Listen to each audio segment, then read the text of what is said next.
गांव के छोर पर बसे एक छोटे से घर में रामलाल अपनी बेटी चंपा के साथ रहता था।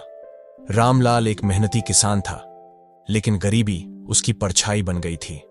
उसकी पत्नी का देहांत हो चुका था और चंपा ही उसकी दुनिया थी। चंपा न सिर्फ खूबसूरत थी बल्कि समझदार भी थी, लेकिन गरीब की बेटी होना ही उसकी सबसे बड़ी मजबूरी थी। पढ़ाई का शौक था, मगर हालातों ने उसके सपनों को रौंद दिया। फसल बर्बाद हो गई, कर्ज बढ़ता गया और साहूकारों के ताने रामलाल को अंदर तक तोड़ने लगे। ऐसे में एक दिन शहर से उसका पुराना दोस्त हरिराम गांव आया। उसने कहा, रामलाल, अपनी बेटी को मेरे साथ शहर भेज दो। वहां उसे कपड़े की मिल में नौकरी दिलवा दूंगा।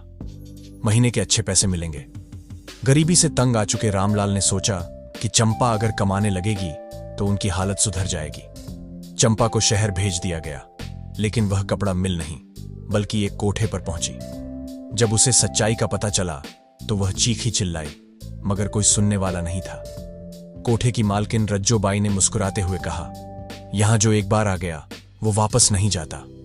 चंपा ने भागने की बहुत कोशिश की, लेकिन हर बार उसे पीटा जाता और मजबूर किया जाता। धीरे धीरे उसने अपनी तकलीफों को अपनी ताकत बना लिया। अब वह अपने हालातों को स्वीकार कर चुकी थी, मगर उसकी आत्मा अभी भी जिंदा थी। एक दिन कोठे पर अमर नाम का एक नवाबजादा आया। वह अक्सर वहां दोस्तों के साथ आता था, मगर उस दिन उसकी नजर चंपा पर ठहर गई। चंपा की आंखों में दर्द था, मगर उसमें एक अलग ही जादू था। अमर पहली ही नजर में उसे अपना दिल दे बैठा। धीरे धीरे अमर और चंपा के बीच बातें होने लगीं। अमर उसे सिर्फ एक कोठे की लड़की नहीं समझता था, बल्कि उसमें एक आत्मा देखता था जो कैद थी। एक दिन अमर ने कहा, चंपा, मैं तुम्हें इस नरक से निकालना चाहता हूं। मुझसे शादी करोगी?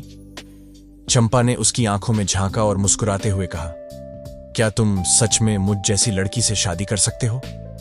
समाज तुम्हें जीने नहीं देगा, अमर। अमर ने उसका हाथ थामते हुए कहा, मुझे फर्क नहीं पड़ता कि दुनिया क्या कहेगी, मुझे बस तुम चाहिए। जब रज्जो बाई को इस बारे में पता चला तो उसने चंपा को धमकाया, अगर तूने इस लड़के के साथ जाने की कोशिश की तो तेरा हश्र बहुत बुरा होगा। लेकिन इस बार चंपा डरने वाली नहीं थी। उसने कई लड़कियों को इस नरक से निकालने की ठानी। एक रात अमर ने पुलिस की मदद से कोठे पर छापा मरवा दिया। कई लड़कियां आजाद हो गईं। रज्जोबाई गिरफ्तार हो गई और चंपा भी उस पिंजरे से आजाद हो गई। अमर चंपा को अपने घर ले गया। शुरू में उसके परिवार ने उसे अपनाने से इनकार कर दिया, मगर अमर के प्यार और हिम्मत के आगे झुक गए। जल्द ही अमर और चंपा की शादी हो गई।